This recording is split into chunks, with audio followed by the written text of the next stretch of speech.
இன்றைக்கி எங்கள் வீட்டு கிச்சனில் மாஸ்டர் செஃப் எங்கள் அப்பா தாங்க. ஏன்னா எங்கள் அப்பா இது வரைக்கும் சமைச்சு கொடுத்து நாங்கள் சாப்பிட்டதே இல்லை. அதனால் எங்கள் அப்பாவுக்கு ஒரு சேலஞ்ச் பண்ணோம். எங்கள் அப்பா ஆஸ் யூஷுவல் நான் அப்படி சமைப்பேன் எப்படி சமைப்பேன் என் ஃப்ரெண்ட்ஸ் அப்படி சொல்லுவாங்கன்னு நிறையா பேசினார். பட் ஆனால் இந்த டைம் நீங்கள் எதாக இருந்தாலும் சமைச்சு கொடுத்துட்டு தான் பேசணும் அப்படின்னோடனே எங்கள் அப்பாவும் அந்த சேலஞ்சை அக்செப்ட் பண்ணிட்டார்.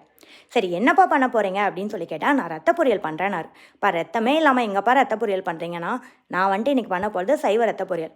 ரத்த பொரியலை தோற்று போகிற அளவுக்கு சூப்பராக இருக்குன்னா பார்த்துக்கோவேன் அப்படின்னு சொல்லிட்டு டிஷ் பண்ண ஆரம்பிச்சிட்டார். சரி எங்கப்பா என்ன டிஷ் பண்ணுறாருங்கிறத நீங்கள் கமெண்ட் பண்ணுங்கள். ஓகே, இன்னொரு பக்கம் எங்கள் அம்மாவுக்கு அவ்வளோ ஒரு சந்தோஷம். ஏன்னு பார்க்குறீங்களா? ஏன்னா கல்யாணம் ஆகி 35 வருஷத்தில் எங்கள் அப்பா இது வரைக்கும் ஒரு நாள் கூட எங்கள் அம்மாவுக்காக சமைச்சு கொடுத்தது இல்லையாம்மா. ஸோ அதனால் இன்றைக்கி எங்கள் அம்மாவுக்கு ஒரே குதூகலம்.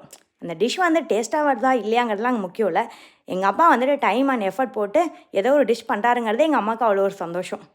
ஃபைனல் டிஷ் சூப்பராக தாங்க இருந்துச்சு. நீங்களும் இந்த மாதிரி கிச்சன் பக்கம் போகாமல் இருக்கீங்களா? ஒரு நாளாவது போய் சமைச்சு கொடுத்து பாருங்கள், சூப்பராக இருக்கும்.